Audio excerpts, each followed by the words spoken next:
Salut! Aujourd'hui cuisine. J'adore la tarte tatin. C'est la saison des pommes, c'est pour ça que je vous fais plein de vidéos sur les pommes.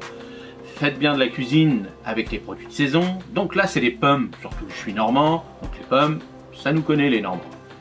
Donc une tarte tatin à ma façon. Premièrement, vous allez préparer votre pâte sucrée.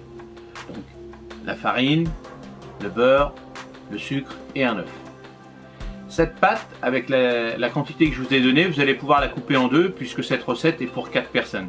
Vous allez la couper en deux et vous allez garder la deuxième partie, soit au frais, et je vous ferai une autre vidéo sur la tarte aux pommes toute simple. Donc on revient sur la tarte tatin. Donc vous faites votre préparation de pâte sucrée. Vous la mélangez bien avec votre robot ou à la main, comme vous voulez. Vous façonnez bien une belle boule et vous la mettez au repos 20 à 30 minutes au réfrigérateur. Pendant ce temps-là, vous allez couper vos pommes. Vos pommes, vous allez les éplucher, les évider et vous allez les couper en 8. Dans une casserole ou une poêle, comme vous voulez, vous allez mettre un peu de sucre, un peu de beurre. Vous allez laisser fondre votre beurre. Vous allez rajouter une petite cuillère de cannelle. Vous allez laisser cuire un tout petit peu et vous allez rajouter vos pommes. C'est ça la petite astuce, c'est que moi je cuis mes pommes avant. Vous allez bien faire cuire vos pommes, mélanger avec votre sucre et votre cannelle. Vous allez laisser cuire à peu près 15 minutes. Une fois que tout est bien cuit au bout de 15 minutes, vous allez préparer votre plat qui sera beurré légèrement et fariné. Vous allez ranger au fond vos pommes, bien rangées proprement pour qu'une fois que vous allez retourner votre tarte tatin soit jolie et agréable à regarder.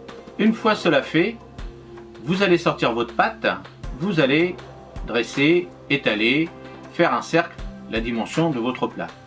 Vous allez recouvrir vos pommes et vous allez border tout autour, je sais pas, moi je vous dis border, pour bien faire un petit rebord tout autour de vos pommes pour bien les envelopper.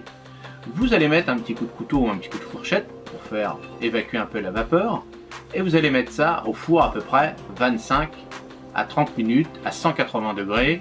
Vous allez voir, il faut, comme moi mes pommes sont déjà presque cuites, vous allez voir que c'est le dessus qui doit être cuit. Une fois cela, une fois tiédi, vous allez la retourner et vous allez voir, après vous pouvez l'accompagner comme vous voulez. Comme d'habitude, les pommes s'accompagnent très bien avec une boule de glace ou vous pouvez la manger simplement comme ça, chaude ou froide. Et moi je vous dis salut, à la prochaine. Et n'oubliez pas, si vous n'êtes pas encore abonné, abonnez-vous. Et si vous êtes déjà abonné, partagez. Et donnez-moi des conseils aussi pour une tarte tatin que vous savez faire. Salut!